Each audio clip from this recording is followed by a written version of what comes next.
الحمد لله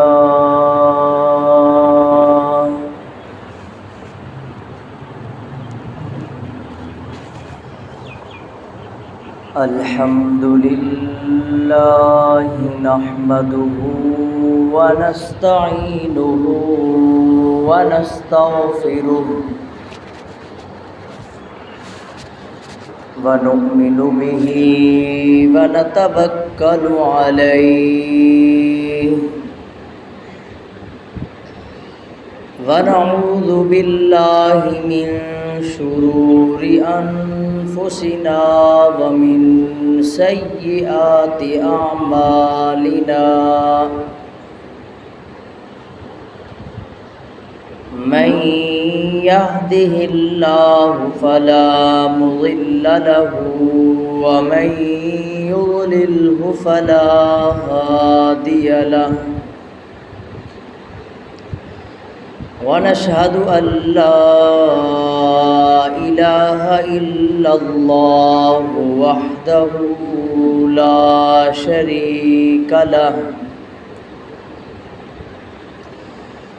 لا شريك له ولا نذير له ولا وزير له ولا مشير له ولا معين له وصل على جميع الرسل وخاتم الأنبياء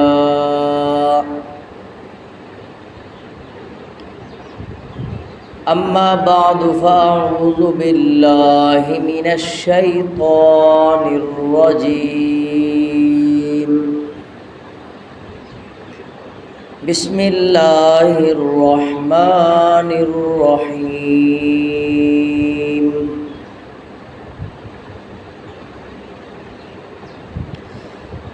ما كان الله ليذر المؤمنين على ما أنتم عليه حتى يميز الخبيث من الطيب وقال الله تعالى في مقام آخر يا أيها النبي قل لأزواجك إن كنتن تردن الحياة الدنيا وزينتها فتعالين أمتعكن وأسرحكن سراحا جميلا وقال الله تعالى في مقام آخر إنما يريد الله ليذهب عنكم الرجس أهل البيت ويطهركم تطهيرا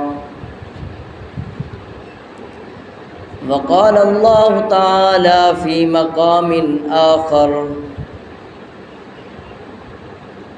الذي يؤتي ماله يتزكى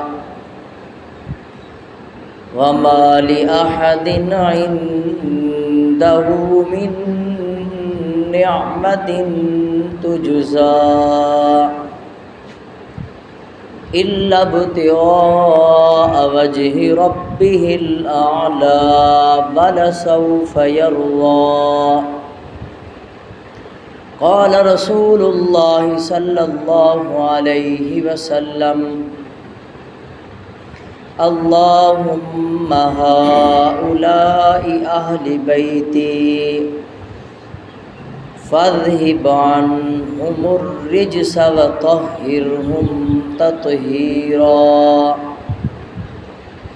قال رسول الله صلى الله عليه وسلم من سب نبيا فاقتلوه ومن سب أصحابي فاجلدوه صدق الله مولانا العظيم وبلغنا رسوله النبي الكريم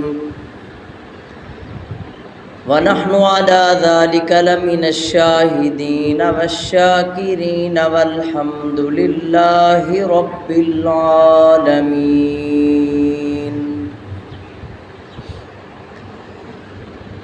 اے رب کریم، اپنے کریمان کرم سے پھر سے قوم کو صدیق و عمر دے۔ اے رب کریم، اپنے کریمان کرم سے پھر سے قوم کو صدیق و عمر دے۔ اپنوں کے لیے تو عثمان عطا کر، غیروں سے نمٹنا ہو تو حیدر کا جگر دے۔ یا الہی، آج تو صدیق سا ایمان پیدا کر، عمر فاروق سا کوئی جری انسان پیدا کر، جہاں گم حیا ہو وہاں عثمان پیدا کر، علی المرتضیٰ شیر خدا کی آن پیدا کر۔ انتہائی واجب الاحترام قابل صد حضرات انبیاء علیہم الصلاۃ والسلام، صحابہ کرام اور اہل بیت عظام سے عقیدت اور محبت رکھنے والے جرت مند دوستوں، بزرگوں، توحید و سنت کے پروانوں، السلام علیکم ورحمۃ اللہ وبرکاتہ۔ اللہ تبارک و تعالیٰ کے فضل سے آج جمعۃ المبارک کے بابرکت دن میں اللہ تبارک و تعالیٰ کے گھر کی حاضری نصیب ہوئی ہے، تو اس کے بدلے ہم اللہ تبارک و تعالیٰ کا جتنا بھی شکر ادا کریں اتنا ہی کم ہے۔ تو آج میں جس موضوع کو اپنے لبوں کی زینت بنانا چاہتا ہوں وہ مقدس موضوع ہے اہل بیت عظام کے فضائل اور مناقب۔ کیونکہ لوگ غلط طرح سے گمان کرتے ہیں کہ علماء دیوبند باقی تو سب کی شان بیان کرتے ہیں، لیکن اہل بیت عظام کی شان بیان کرنا ہم نے کبھی نہیں سنا۔ تو میں نے کہا اگر اہل بیت عظام کی شان ہم بیان نہیں کرتے تو پھر پوری دنیا میں اہل بیت کی شان بیان کرتا ہی کوئی نہیں ہے۔ تو اس لیے میرا دل کر رہا تھا کہ میں اہل بیت عظام کی شان بیان کروں اور لوگوں کے ذہن میں جو غلط وسوسے اور غلط سوچ ہے اس کو صحیح کرنے کی کوشش کروں اور صحیح بات ان کو بتاؤں کہ اہل بیت اصل میں ہے کون۔ تو بغیر کسی تمہید کے میں اپنی گفتگو کا آغاز کرتا ہوں کہ یہ جو لفظ ہے اہل بیت، اس کا مطلب ہے گھر والے۔ اہل بیت کا مطلب ہے گھر والے، اور جہاں بھی یہ لفظ بولا جاتا ہے مراد اس سے ہوتا ہے گھر والے۔ اب جب گھر والے مراد ہیں تو گھر والے جتنے بھی ہیں ان میں سب سے پہلے شامل کون ہے؟ اس میں لوگوں کی یہ غلط سوچ ہوتی ہے، کہتے ہیں جناب اہل بیت کا لفظ جہاں بھی بولا جائے اس سے مراد نواسے اور نواسیاں ہوتی ہیں۔ یہ بات ٹھیک نہیں۔ اہل بیت کا لفظ جہاں بھی بولا جاتا ہے اس سے مراد سب سے پہلے بیوی ہوتی ہے۔ اس کی مثال آپ کو یوں سمجھاؤں، ایک بندے کی شادی کو 2 ماہ ہوئے ہیں، آپ کا کوئی دوست ہے، آپ 2 ماہ کے بعد اس سے مل کے پوچھتے ہیں بھئی اپنے گھر والوں کا حال بتائیں، تو آپ خود بتائیں کہ وہ اپنے بیٹے بیٹیوں کا حال بتائے گا، نواسے نواسیوں کا حال بتائے گا یا بیوی کا حال بتائے گا؟ کیونکہ بیٹے بیٹی تو اس کے ابھی پیدا ہوئے ہی نہیں، نواسے نواسی تو اور ہوئے ہی نہیں۔ صاف ظاہر ہے وہ بیوی کی حالت بتاتا ہے۔ تو اب آپ کو بات سمجھ میں آ گئی ہوگی، اردو میں اگر کسی سے گھر والوں کا حال پوچھا جائے تو مراد بیوی، اگر عربی میں کسی سے گھر والوں کا حال پوچھا جائے تو مراد بیوی، سرائکی میں کسی سے گھر والوں کا حال پوچھا جائے مراد بیوی، پشتو میں کسی سے گھر والوں کا حال پوچھا جائے تو مراد بیوی، پنجابی میں کسی سے گھر والوں کا حال پوچھا جائے تو مراد بیوی۔ اب اگر کوئی کہے مولانا آپ نے اہل بیت کے لفظ سے بیوی کو کیسے مراد لے لیا، تو میں قرآن مجید سے چند مثالیں آپ کے سامنے رکھنا چاہتا ہوں۔ قرآن مجید سے چند مثالیں آپ کے سامنے رکھ کے اتمام حجت کرنا چاہتا ہوں۔ پہلی مثال، اللہ کے پیغمبر حضرت ابراہیم علیہ السلام، ان کے ایک بیٹے ہیں حضرت اسماعیل، اور ان کی ایک بیوی ہے حضرت ہاجرہ۔ تو حضرت ابراہیم علیہ السلام نے اپنی اس بیوی ہاجرہ اور اپنے بیٹے اسماعیل کو مکے میں ٹھہرنے کا حکم دیا، ان کو وہ چھوڑا مکہ میں۔ اب ان کی شادی ہو گئی حضرت سارہ سے۔ اب حضرت ابراہیم اپنی دوسری بیوی حضرت سارہ کے ساتھ رہ رہے ہیں شام کے علاقہ میں۔ یہاں پہ ان کی اولاد کوئی نہیں ہے، اگر اولاد ہے تو وہ مکے میں ہے، ادھر اولاد کوئی نہیں۔ حضرت ابراہیم علیہ السلام کی عمر 100 سال سے زیادہ، حضرت سارہ کی عمر 90 سال سے زیادہ، گویا اولاد کا کوئی امکان ہی نہیں ہے۔ اتنی عمر ہونے کے باوجود ان کے پاس اللہ کی طرف سے فرشتے آئے، اور فرشتوں نے آ کر کہا کہ اللہ تبارک و تعالیٰ تمہیں اولاد سے نوازنا چاہتے ہیں، اللہ تبارک و تعالیٰ تمہیں اولاد کی خوشخبری دینا چاہتے ہیں، وہ ہوگا بھی بیٹا، نام بھی اس کا اسحاق ہوگا۔ تو اس بات کو سن کر حضرت ابراہیم علیہ السلام کی بیوی حضرت سارہ ہنس پڑی۔ قرآن کہتے ہیں فواحکت فبشرناہا باسحاق،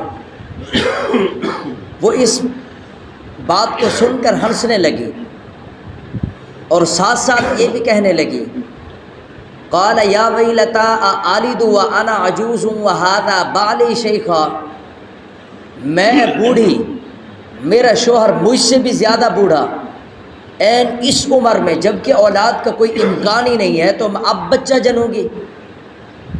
تو فرشتوں نے کہا اللہ تبارک و تعالیٰ نے حکم دے دیا کہ آپ کو بیٹا پیدا ہوگا۔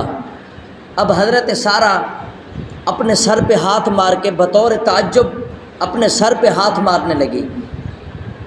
تو حضرت سارہ کے تعجب پہ فرشتوں نے جو کچھ کہا وہ قرآن پاک کی آیت ہے۔ فرشتوں نے کہا قالوا اتعجبین من امر اللہ رحمۃ اللہ وبرکاتہ علیکم اہل البیت۔ تو فرشتوں نے حضرت سارہ کے تعجب پہ اہل بیت کا لفظ بولا، تو بات سمجھ میں آ گئی، اہل بیت سے مراد سب سے پہلے بیوی ہوتی ہے۔ اور دوسری مثال، جب حضور علیہ السلام مکے سے ہجرت کر کے مدینہ منورہ کی طرف چلے گئے، اور حضور علیہ السلام مدینہ منورہ میں گئے تو حضور کے صحابہ کی تعداد بڑھی، بدر بھی فتح کر لیا، احد بھی فتح کر لیا، حنین بھی فتح کر لیا، یہ سارے کے سارے جب یہ سارے مارکے فتح ہو گئے، اب خیبر کا مارکہ فتح ہوا تو اس میں بڑی تعداد میں مال غنیمت آیا۔ تو مکہ سے آنے والے عام مہاجرین جب مدینہ منورہ میں آئے، ان میں وہ خیبر کا مال تقسیم کر دیا گیا۔ اب جب وہ خیبر کا مال تقسیم ہوا، ان کے حالات کافی بہتر ہو گئے۔ تو حضور علیہ السلام کے ازواج مطہرات نے حضور سے صرف ایک مطالبہ کیا، یا رسول اللہ صلی اللہ علیہ وسلم، ہمارے حالات بڑے کمزور ہیں، گھر کے حالات بڑے تنگ ہیں، جو خیبر سے مال آیا ہے اگر آپ تھوڑا سا ہمیں بھی دے دیں تو ہمارے گھر میں بھی خوشحالی آ جائے گی۔ تو حضور علیہ السلام کو یہ بات ناگوار گزری۔ حضور علیہ السلام نے گویا کہ اس بات کو پسند نہیں کیا، گویا میرے نبی چاہتے یہ تھے کہ سارے لوگ بھی خوشحال ہو جائیں، میں محمد تب بھی نہیں چاہتا کہ میرے گھر میں دولت آ جائے۔ حضور علیہ السلام اس مطالبے پہ ناراض ہوئے اور 1 مہینے کے لیے گھر سے علیحدہ ہو گئے۔ 1 مہینے کے بعد قرآن مجید کا ایک پورا رکوع حضور علیہ السلام کی ازواج مطہرات کی شان میں نازل ہوا، جس کی پہلی آیت میں نے خطبے میں بھی تلاوت کی ہے۔ وہ پہلی آیت یہ یا ایھا النبی قل لازواجک ان کنتن تردن الحیات الدنیا وزینتها فتعالین امتعکن واسرحکن سراحا جمیلا۔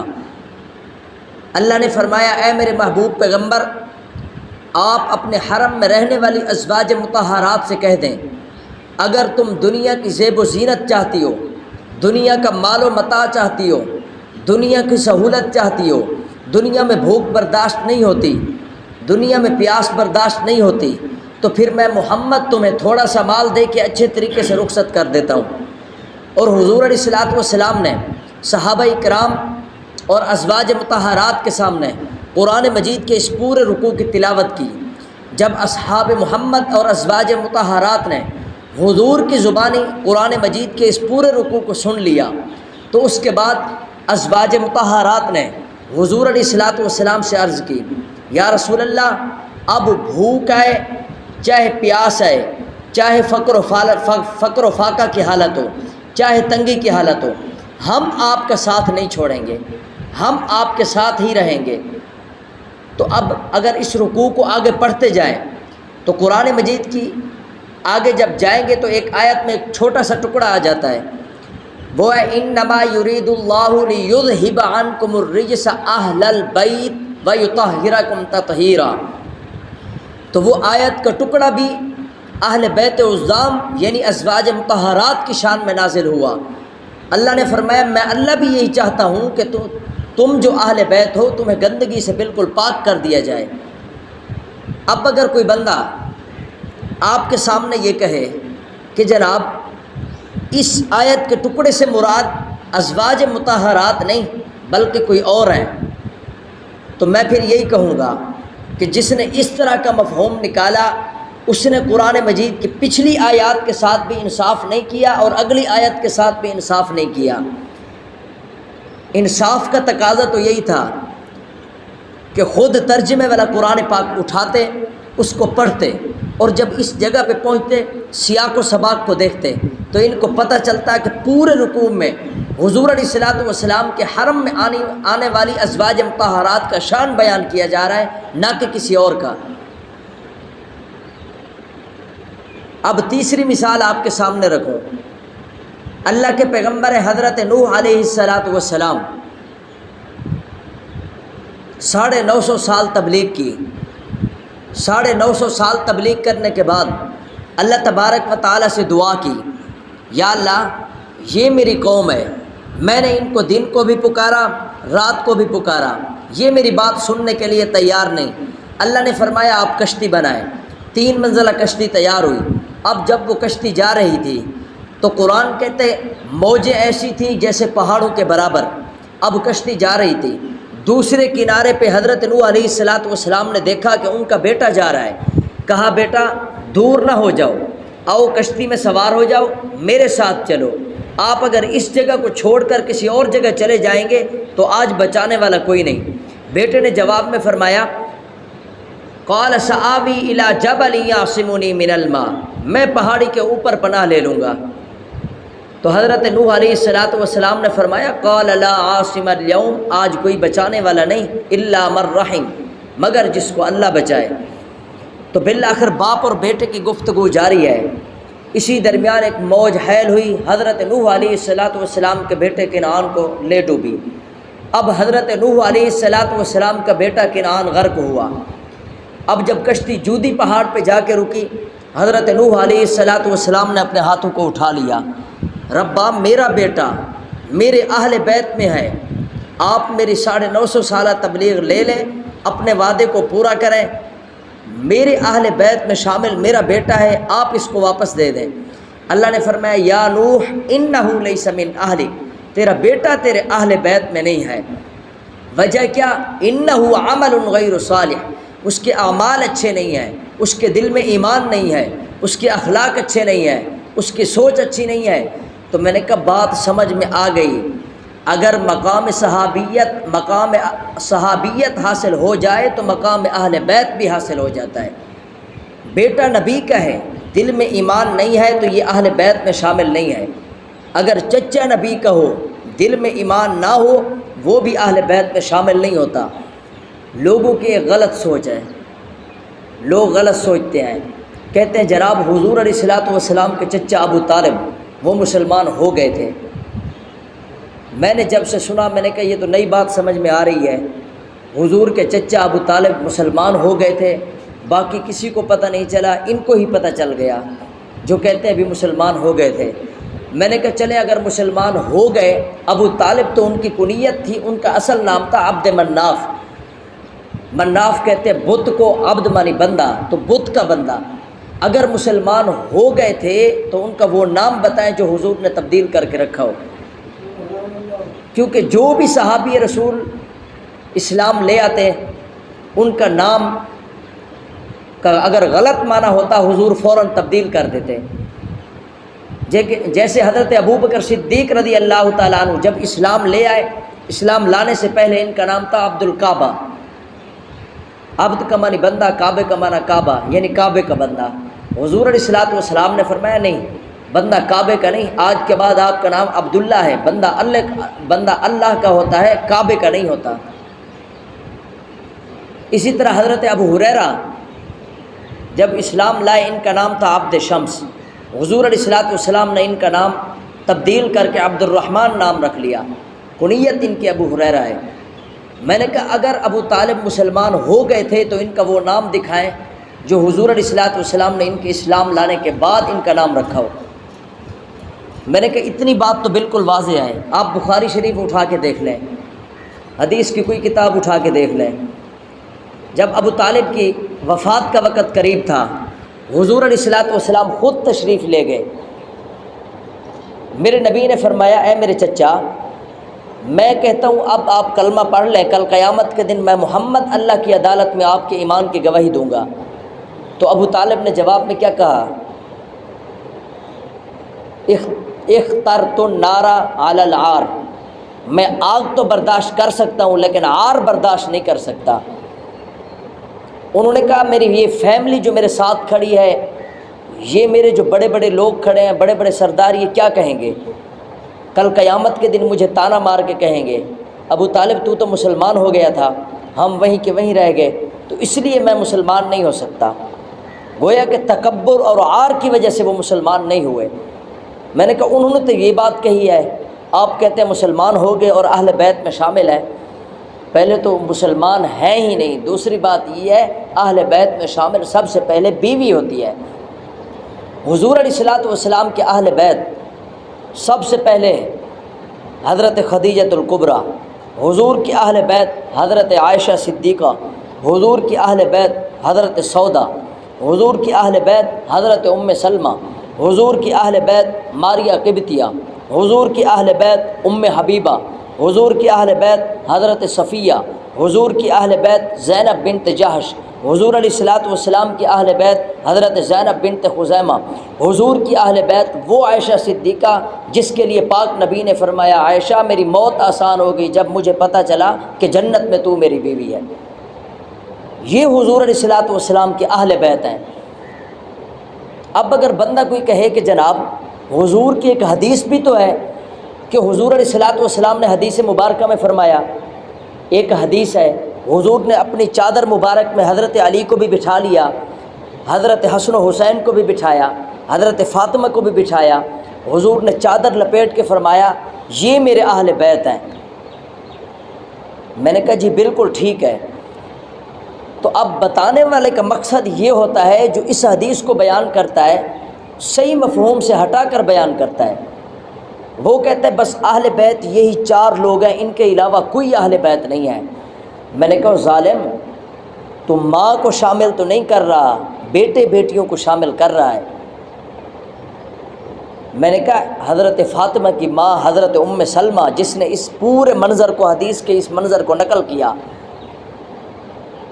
وہ کہتا ہے وہ کیسے؟ میں نے کہا جب حضور علیہ الصلوۃ والسلام اپنی کملی مبارک میں حضرت فاطمہ کو بٹھایا، حضرت حسن و حسین کو بٹھایا اور حضرت علی المرتضیٰ کو بٹھایا تو حضور نے فرمایا یہ میرے اہل بیت ہیں۔ تو اس منظر کو نقل کرنے والی حضور کی زوجہ محترمہ حضرت ام سلمہ تھی۔ انہوں نے بھی عرض کی یا رسول اللہ میں بھی اس کملی مبارک میں آ جاؤں؟ میرے نبی نے فرمایا نہیں، کیونکہ تم پہلے سے اس سٹیج پر ہو۔ اس کی مثال آپ اس طرح سمجھیں، میں اوپر کرسی پہ بیٹھا ہوں، اب اگر کوئی بندہ کہے کہ جناب آپ کرسی پہ آ جائیں، میں کہوں گا آپ تو پاگل ہو گئے ہیں، میں کیونکہ پہلے سے ہی کرسی پر ہوں۔ اب اگر کوئی بندہ سٹیج پہ بیٹھا ہے تو دوسرا بندہ اس کے پاس جا کے کہے بھئی آپ سٹیج پہ بیٹھے ہیں، وہ کہے میں پہلے سے ہی سٹیج پہ بیٹھا ہوں۔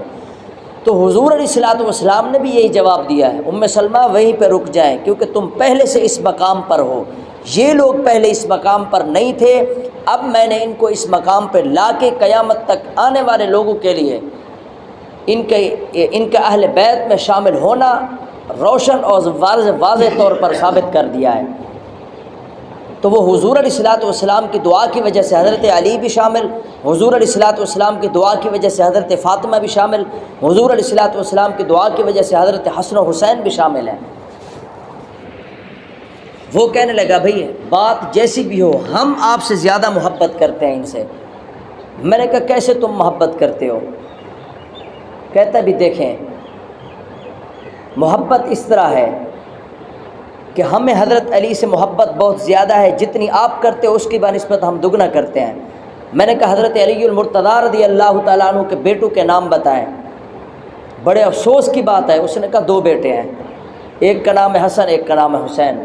میں نے کہا یہ محبت نہیں ہے، اصل میں یہی نفرت ہے، اور جس کو جس سے محبت ہوتی ہے وہ اس کی جانچ پڑتال کرتا ہے، جس سے محبت ہوتی ہے اس کے نام و نسب کا پتہ ہوتا ہے، اس کے کنبے قبیلے کا پتہ ہوتا ہے۔ میں نے کہا میں تجھے بتاؤں، علی جب ہیں ہی ہمارے، حسن و حسین جب ہیں ہی ہمارے تو ہم ہی ان کے نام بتائیں گے۔ کہتا ہے میں نے کہا آپ سنتے جائیں، حضرت علی المرتضیٰ کے 2 بیٹے نہیں، حضرت علی المرتضیٰ کے 15 بیٹے ہیں۔ میں نے کہا آپ نام سنتے جائیں، ایک کا نام ہے حسن میرا امام، ایک کا نام ہے حسین میرا امام، ایک کا نام ہے محسن میرا امام، ایک کا نام ہے عون میرا امام، ایک کا نام ہے زید میرا امام، ایک کا نام ہے بلال میرا امام، ایک کا نام ہے یحییٰ میرا امام، ایک کا نام ہے ابو بکر میرا امام، ایک کا نام ہے عمر میرا امام، ایک کا نام ہے عثمان میرا امام، ایک کا نام ہے معاویہ میرا امام۔ میں نے کہا محبت تو اس طرح ہوتی ہے، جس کو جس سے محبت ہو اس کے نام و نسب، اس کے کنبے قبیلے کا پتہ ہوتا ہے۔ تو میں نے کہا اب بات سمجھ میں آئی، حضرت علی المرتضیٰ کے 2 بیٹے نہیں، حضرت علی المرتضیٰ کے 15 بیٹے ہیں۔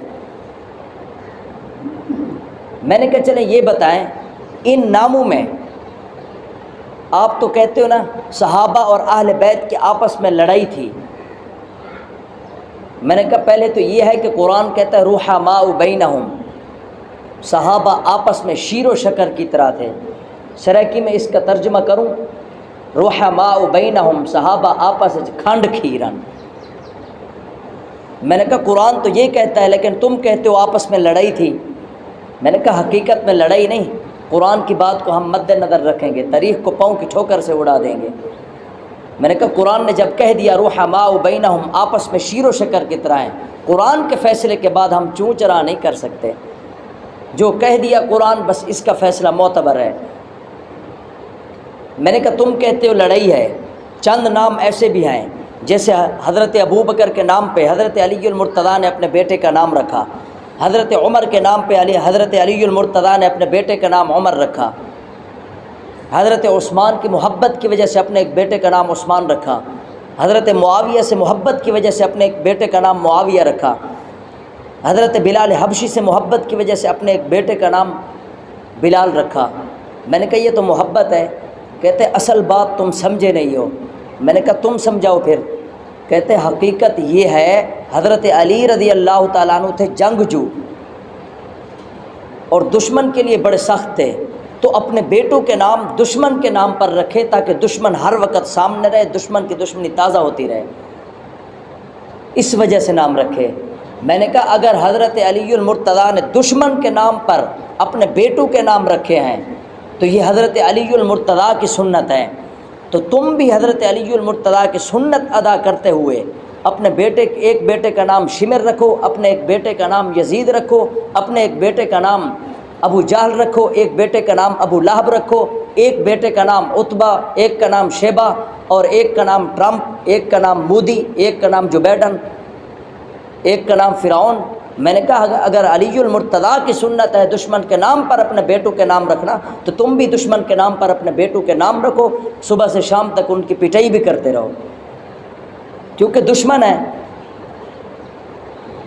کہتے ہیں نہیں مولانا صاحب، میری اولاد سونی ہے، میں نام بھی سونے رکھیں، میں کو اپنی اولاد نال محبت ہے، میں کہ انی دیا تے کو اپنی اولاد نال محبت ہے، کیا علی کو اپنی اولاد نال محبت کہنا ہی؟ حضرت علی المرتضیٰ رضی اللہ تعالیٰ عنہ کو بھی اپنی اولاد سے محبت تھی، اپنے بیٹوں کے جو نام رکھے ہیں صحابہ کرام کے نام پر، وہ محبت کی وجہ سے رکھے ہیں، دشمنی کی وجہ سے نہیں رکھے۔ میں نے کہا وہ منظر بھی تو تمہیں یاد ہوگا۔ کہتا ہے وہ کیسے؟ میں نے کہا دیکھیں، حضرت علی المرتضیٰ کو آپ ایمان کا حصہ کہتے ہیں؟ کہتے ہیں جی ہاں ہم ایمان کا حصہ کہتے ہیں۔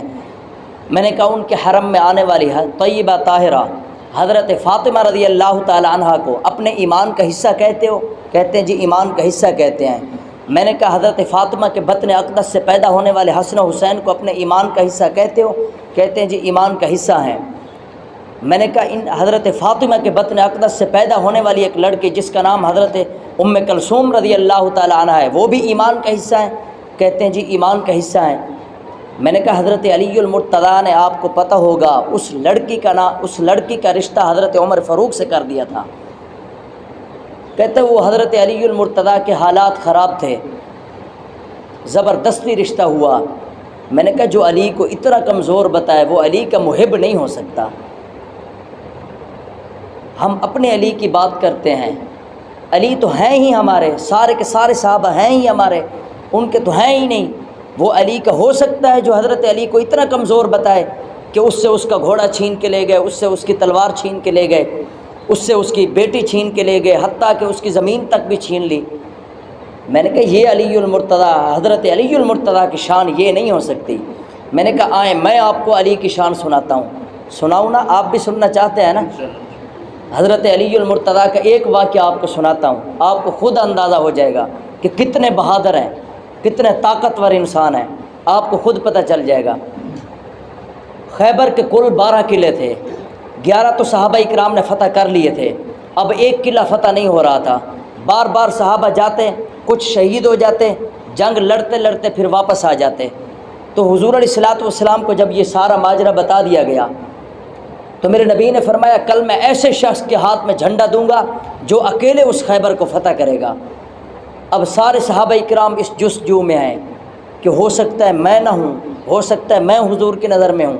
لیکن جب صبح کی نماز ہو گئی حضور نے فرمایا این علی، علی کہاں ہیں؟ حضرت علی المرتضیٰ رضی اللہ تعالیٰ عنہ کو بلایا گیا، پوچھا علی کہاں غائب ہو؟ عرض کیا رسول اللہ میری آنکھ میں درد ہے اس لیے میں نماز میں حاضر نہیں ہو سکا۔ میرے نبی نے وہی لعاب مبارک جو کبھی صدیق کی ایڑی پہ لگایا تھا اور وہی لعاب مبارک جو کبھی کڑوے کنویں میں ڈالا تو وہ بھی میٹھا ہو گیا، وہی لعاب مبارک علی کی آنکھ پہ لگایا۔ اور حضرت علی المرتضیٰ رضی اللہ تعالیٰ عنہ کیا فرماتے ہیں؟ فرماتے ہیں میری آنکھ پہلے سے بھی زیادہ اچھی ہو گئی۔ اور حضرت علی المرتضیٰ جب صحیح ہو گئے حضور علیہ الصلوۃ والسلام نے جھنڈا دیا، فرمایا علی اکیلے آپ فتح کرو گے۔ اب حضرت علی المرتضیٰ خیبر میں پہنچے، وہی قلعہ جو صحابہ سے فتح نہیں ہو رہا تھا۔ حضرت علی المرتضیٰ میدان میں اترے، وہاں کا جو کافروں کا بڑا سردار، کافروں کا بڑا سرغنہ جس کا نام تھا مرحب، وہ میدان میں آیا، جو 2000 آدمیوں کا ایک ہی وقت مقابلہ کرتا تھا۔ 2000 آدمی، بس ایسے بات ہی کر سکتے ہیں، اگر سوچے تو پتہ چلے گا 2000 کتنے۔ 2000 آدمیوں سے ایک ہی وقت مقابلہ کرتا تھا۔ وہ مرحب میدان میں آیا، حضرت علی المرتضیٰ رضی اللہ تعالیٰ عنہ نے اس کو پہلے ہی وار میں اس کا کام تمام کر دیا، اس کی گردن اڑا دی۔ اب زبان حال سے وہ کیا کہہ رہا ہے؟ کہتا ہے یہ شکست فاش آج مجھ کو پہلی بار ہے، لگتا ہے تو ہی حیدر کرار ہے۔ میں نے کہا حضرت علی المرتضیٰ تو اتنے طاقتور ہیں۔ میں نے کہا حضرت علی المرتضیٰ نے اپنی بیٹی ام کلثوم کا نکاح حضرت فاروق اعظم سے اپنی رضامندی سے کیا تھا۔ حضرت فاروق اعظم رضی اللہ تعالیٰ عنہ چاہتے یہ تھے، حضور کی حدیث ہے، میرے نبی نے فرمایا کل قیامت کے دن سارے کے سارے نسب ختم ہو جائیں گے، کوئی کام نہیں دے گا، ہاں میرے اہل بیت سے جس کا رشتہ منسلک ہوگا جڑ جائے گا، وہ اس رشتے کی وجہ سے اس کی شفاعت ہو جائے گی۔ تو اس وجہ سے حضرت فاروق اعظم نے حضرت علی المرتضیٰ سے عرض کی، اے علی، میں آپ کی بیٹی سے نکاح کرنا چاہتا ہوں، حضور کی اس حدیث کی وجہ سے اور حضور کے اہل بیت سے نسبت جوڑنا چاہتا ہوں۔ حضرت علی المرتضیٰ نے ہاں کر دی، ٹھیک ہے۔ ایک روایت میں حضرت حسن و حسین سے کہا بھی آپ نکاح کروا دیں، تیاری کریں نکاح کی۔ حضرت حسن نے عرض کی ابھی ٹھہر جائیں۔ حضرت علی المرتضیٰ ناراض ہو کے گھر چھوڑ کے جانے لگے۔ حضرت حسن و حسین نے پاؤں پکڑ لیے، ابا جان آپ کہاں جاتے ہیں، آپ کی ناراضگی ہم سے برداشت نہیں ہوتی۔ نکاح ہو گیا۔ حضرت فاروق اعظم کے 2 بیٹے پیدا ہوئے اسی لڑکی سے، ایک کا نام زید، ایک کا نام عون۔ یہ 2 بیٹے فاروق اعظم رضی اللہ تعالیٰ عنہ کے ہیں، اس ام کلثوم کے بطن اقدس سے پیدا ہوئے ہیں۔ تو گویا اگر کوئی بندہ جو صحابہ پہ طعن کرنے والا ہو، تشنیع کرنے والا ہو، قرآن کو بھی نہ مانے، حدیث کو بھی نہ مانے، یہ رشتہ داریاں بتا رہی ہیں کہ صحابہ آپس میں شیر و شکر تھے، صحابہ کی آپس میں محبت تھی، صحابہ کی آپس میں الفت تھی، صحابہ کی آپس میں مودت تھی۔ اور آپ کو یہ بھی بتاتا جاؤں کہ اسلام میں 9 بہنیں ایسی ہیں، ایک کا نام ایک لڑکی کا حضرت اسما بنت امیس، یہ کل 9 بہنیں ہیں۔ 5 بہنیں بڑے بڑے صحابہ کرام کے نکاح میں ہیں۔ تو گویا کہ یہ رشتہ داری بتا رہی ہے، ان کی محبت ہے۔ ایک کا نام ہے اسما بنت امیس، ایک کا نام ہے سلمہ بنت امیس، ایک کا نام ہے ام الفضل بنت امیس، ایک کا نام ہے قریبۃ الصغریٰ بنت امیس، ایک کا نام ہے میمونہ بنت حارث، یہ ان کی ستیلی بہن ہے۔ اب یہ اسما بنت امیس، سب سے پہلے اس کا نکاح حضرت جعفر طیار سے ہوا جو حضرت علی المرتضیٰ کے بڑے بھائی ہیں۔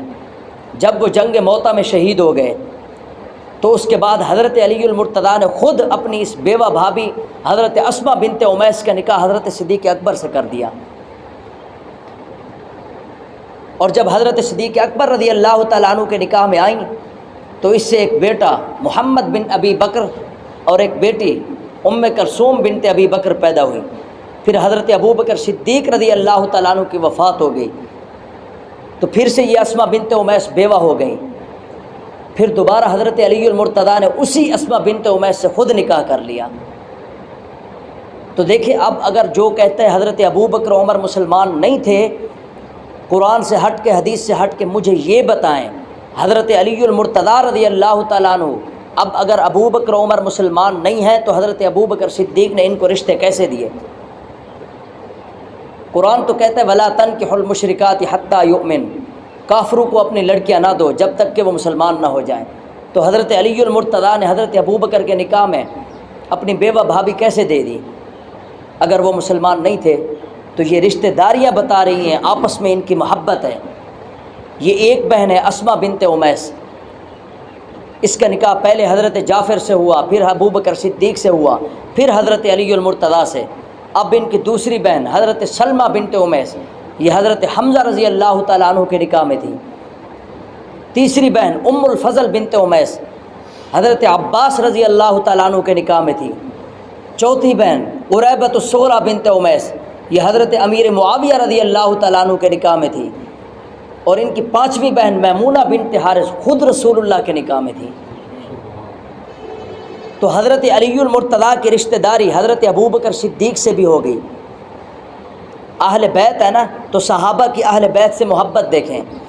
حضرت علی المرتضیٰ کی رشتہ داری اور محبت حضرت ابوبکر صدیق سے بھی اور حضرت فاروق اعظم سے بھی، کیونکہ حضرت علی المرتضیٰ نے اپنی بیٹی ام کلثوم کا نکاح فاروق اعظم سے کیا۔ تو گویا کہ حضرت ابوبکر صدیق نے اپنی بیوہ بھابھی اسما بنت امیس کا نکاح حضرت ابوبکر صدیق سے کر کے حضرت ابوبکر صدیق کے دل پہ ایمان کی مہر لگا دی کہ ابوبکر پکے مومن ہیں، مسلمان ہیں۔ اور فاروق اعظم سے اپنی بیٹی ام کلثوم کا نکاح کر کے حضرت فاروق اعظم کے ایمان پر مہر لگا دی، ایمان کی، کہ پکے مسلمان ہیں۔ اور ان کی آپس میں گویا کہ یہ سارے کے سارے جو آپ کو بتائے، یہ 5 بہن صحابہ اکرام اور حضور کے نکاح میں ہیں، تو گویا آپس میں یہ سب کے سب ہم زلف ہوئے، جس کو ہم کہتے سانڈھو، یہ سارے کے سارے ہم زلف ہیں۔ تو تو ان کے رشتہ داریاں بتا رہی ہیں یہ آپس میں محبت کے رشتے تھے۔ یہ حضور علیہ الصلوۃ والسلام کے صحابہ اور اہل بیت ہیں۔ اسی کو تو قرآن بیان کرتا ہے، قرآن کہتا ہے رحماء بینہم، آپس میں شیر و شکر تھے۔ قرآن تو ان کو کہے رحماء بینہم، آپس میں نرم دل ہیں، لیکن تاریخ کہے نہیں، آپس میں ان کی لڑائی تھی۔ تو جب بات قرآن کی آئے گی، قرآن کی بات کو ترجیح دیں گے، تاریخ کو پس پشت ڈال دیں گے۔ یہ حضور علیہ الصلوۃ والسلام کے صحابہ ہیں، ان کی رشتہ داریاں اہل بیت سے ہمیشہ سے جڑی ہوئی ہیں، اور ہم بتاتے ہیں ان کی آپس میں محبت ہے، لیکن ایک وہ طبقہ جو ان سے نفرت کرتا ہے، وہ نفرت اس حد تک کرتا ہے اگر ہم ان کی نفرت کی بات کریں تو خوش ہوتا ہے، اگر محبت کی بات کریں تو لڑائی کرنے لگ جاتا ہے۔ یہ واحد طبقہ ہے دنیا میں، آج تک کسی نے نہیں دیکھا۔ محبت کی بات کریں تو لڑنے لگ جاتا ہے، نفرت کی بات کریں تو خوش ہوتا ہے۔ کہتے ہیں ان کی ایمان کی بات نہ کریں، ان کی لڑائیاں بیان کریں۔ تو اب پتہ چلا کہ یہ آپس میں ان کی محبت ہے۔ اب ایک بندہ مجھے کہنے لگا بھائی دیکھیں، حضرت ابوبکر صدیق رضی اللہ تعالیٰ عنہ، انہوں نے حضرت فاطمہ رضی اللہ تعالیٰ عنہ سے باغ فدق چھین لیا۔ یہ فدق والا مسئلہ بڑا بھی عجیب ہے، لوگ اس کو اچھال رہے ہوتے ہیں کہ یار وہ فدق والا مسئلہ ابوبکر صدیق نے مال چھین لیا۔ تو حضرت ابوبکر صدیق رضی اللہ تعالیٰ عنہ ہمیشہ حضور علیہ الصلوۃ والسلام کے ساتھ رہے، ایک سیکنڈ بھی ایسا نہیں گزرا کہ حضور کے بغیر جو گزرا ہو حضرت ابوبکر کا، ہمیشہ حضور کے ساتھ رہے۔ حضرت فاطمہ رضی اللہ تعالیٰ عنہ حضور علیہ الصلوۃ والسلام کی وفات کے بعد اپنا حق مانگنے کے نہیں آئی کہ باغ فدق ہمارا ہے دے دیں، تو حضرت ابوبکر صدیق نے ایک حدیث پیش کی۔ حضور علیہ الصلوۃ والسلام نے فرمایا لا نورث ولا نرث ما ترکناہ صدقۃ، جو نبی چھوڑ کر جاتے ہیں وہ کسی کا مال نہیں ہوتا، وہ کسی کے لیے جائیداد نہیں، بلکہ وہ پوری امت کا حق ہوتا ہے، وہ پوری امت کے لیے صدقہ ہوتا ہے۔ تو جب حضرت فاطمہ نے یہ حدیث سن لی، اس کے بعد خاموشی سے گھر چلی گئی، بس اتنی سی بات ہوئی ہے۔ کہتے نہیں بھی وہ ناراض نہیں ہے، وہ ناراض۔ تو حضرت فاطمہ رضی اللہ تعالیٰ عنہ حضور علیہ الصلوۃ والسلام کی وفات کے بعد 6 مہینے تک تقریباً بیمار رہی۔ اگر حضرت ابوبکر صدیق سے حضرت فاطمہ ناراض ہوتی تو ان بیماری کے ایام میں حضرت ابوبکر صدیق کی بیوی اسماء بنت امیس ان کی تیمارداری کرتی رہی ہیں۔ اگر حضرت فاطمہ ناراض ہوتی تو ان کی بیوی کو کہہ دیتی بھی آپ کی ضرورت نہیں ہے، ہم آپ سے ناراض ہیں، چلے جائیں۔ حتیٰ کہ غسل تک حضرت اسماء بنت امیس نے دیا ہے۔ اور جب حضرت فاطمہ رضی اللہ تعالیٰ عنہ کا جنازہ سامنے رکھا ہوا ہے، بڑے بڑے صحابہ کرام موجود ہیں، فاروق اعظم بھی موجود ہیں، عثمان غنی بھی موجود ہیں، علی المرتضیٰ خود بھی ہیں، تو جنازہ سامنے رکھا ہوا ہے۔ حضرت ابوبکر صدیق نے فرمایا اے علی، آپ کی بیوی ہے، آپ آگے آئیں، جنازہ پڑھائیں۔ حضرت علی المرتضیٰ نے خود فرمایا، اس حدیث کے راوی بھی حضرت علی ہیں، فرمایا اے ابوبکر، میں نے حضور سے سنا تھا لا ينبغي لقوم فيهم ابا بکر ان يؤمهم غیرہ، کہ جس قوم میں ابوبکر صدیق موجود ہو اس میں کسی کو اجازت نہیں ہوتی کہ ابوبکر کے علاوہ وہ مصلی پہ آئے اور آ کے امامت کرائے، تو یہ آپ کا پہلا حق ہے، آپ جنازہ پڑھائیں۔ تو حضرت ابوبکر صدیق نے حضرت فاطمہ رضی اللہ تعالیٰ عنہ کا جنازہ پڑھایا ہے۔ یہ یاد رکھنے والی باتیں ہیں، آپ کو اس کا پتہ ہونا چاہیے۔ لوگ کہتے ہیں نا بھائی، حضرت ابوبکر صدیق رضی اللہ تعالیٰ عنہ جب خلافت کے تخت پہ آئے تو باغ فدق کا مسئلہ جب پیش آیا، میں نے کہا ابوبکر صدیق کے پیچھے حضرت علی المرتضیٰ نے نمازیں بھی تو پڑھی ہیں۔ کہتے ہیں وہ فدق والا مسئلہ تب پیش نہیں آیا تھا، کیونکہ حضور علیہ الصلوۃ والسلام کی زندگی کے جب آخری ایام تھے تو اس وقت فدق والا مسئلہ پیش نہیں آیا۔ وہ کیسے؟ ابوبکر حضور کے ہوتے ہوئے ایک روایت کے مطابق 17 نمازیں پڑھائی اور ایک کے مطابق 19 نمازیں حضور کے مصلی پہ پڑھائی ہیں، اور جب حضور کے مصلی پہ نمازیں پڑھائی ہیں نا تو حضرت علی بھی پیچھے نماز پڑھ رہے ہیں، حضرت حسین بھی پیچھے نماز پڑھ رہے ہیں، حضرت حسن بھی پیچھے پڑھ رہے ہیں، حضرت عباس بھی پیچھے نمازیں پڑھ رہے ہیں۔ اور یہ کہنے والا بندہ یا کیا کہتا ہے؟ کہتا ہے یہ فدق والا مسئلہ پہلے پیش آیا ہے، بعد میں نہیں آیا، بعد میں ابوبکر صدیق یہ فدق والا مسئلہ پیش نہیں۔ میں نے کہا ایک مثال آپ کو سمجھاتا ہوں کہ وہ ہارون الرشید بادشاہ تھا نا، وہ گھر سے باہر نکلا تو لوگوں سے پوچھتا گیا ہارون الرشید کی تمہارے ہاں کیا حیثیت ہے؟ تو جواب میں ایک نالی صاف کرنے والے کے پاس پہنچا، اس سے کہا بھی ہارون الرشید کی تیرے ہاں کیا حیثیت ہے؟ اس نے کپڑے سیٹ کیے، کھڑا ہوا، اوپر دیکھا ہارون الرشید ہے، اس نے کہا تیری حیثیت میرے ہاں کچھ نہیں۔ زور سے ہارون الرشید نے اس کو تھپڑ مارا کہ ناک تیرا نالی میں ہے، بات تو ہارون الرشید کی کرتا ہے۔ تو میں بھی یہی کہتا ہوں، ناک تمہارا نالی میں ہے، بات ابو بکر عمر کے ایمان کی کرتے ہو۔ میں نے کہا فدق والے مسئلے سے پہلے دیکھیں تو حضور کے مصلی پہ ابو بکر ہیں، پیچھے حضرت عمر ہیں، حضور کے مصلی پہ ابو بکر، پیچھے حضرت علی المرتضیٰ۔ فدق سے پہلے حضرت ابو بکر صدیق مصلی پہ ہیں حضور کے، پیچھے حسن و حسین ہیں۔ فدق والے مسئلے کے بعد بھی اگر دیکھیں حضور کے مصلی پہ حضرت ابو بکر، پیچھے حضرت علی المرتضیٰ، پیچھے حضرت حسن و حسین ہیں۔ میں نے کہا اگر فدق والا مسئلہ ہوتا تو علی المرتضیٰ پیچھے نمازیں نہ پڑھتے، یا اگر ابو بکر صدیق مسلمان نہ ہوتے تو حضرت علی المرتضیٰ ان کے پیچھے نمازیں کیوں پڑھتے؟ حضرت حسن و حسین ان کے پیچھے نمازیں کیوں پڑھتے؟ اگر یہ فدق والا مسئلہ اتنا ہی تھا تو کربلا میں حضرت حسین ڈٹ گئے کہ میں حق نہیں چھوڑوں گا۔ میں نے کہا اگر یہاں ان کا حق تھا فدق والا تو یہاں بھی حسین ڈٹ جاتے۔ یہاں تو اپنے گھر میں تھے، جب گھر سے باہر چلے گئے کربلا میں تب بھی حضرت حسین رضی اللہ تعالیٰ عنہ حق پہ قائم رہے، حالانکہ وہاں ان کا گھر بھی نہیں تھا، غیروں میں گئے ہوئے تھے، لیکن جب ادھر مدینہ منورہ میں موجود ہیں ان کا گھر بھی یہیں پہ آئے۔ اگر یہ فدق والا مسئلہ اتنا زیادہ ہوتا تو حسین یہاں بھی ڈٹ جاتے۔ تو بات سمجھ میں آئی، قرآن کی بات سچی ہے، رحماء بینہم، صحابہ آپس میں شیر و شکر ہیں۔ پہلے بھی میں نے سریکی میں اس کا ترجمہ کیا، صحابہ آپس وچ کھنڈ کھیر ہیں۔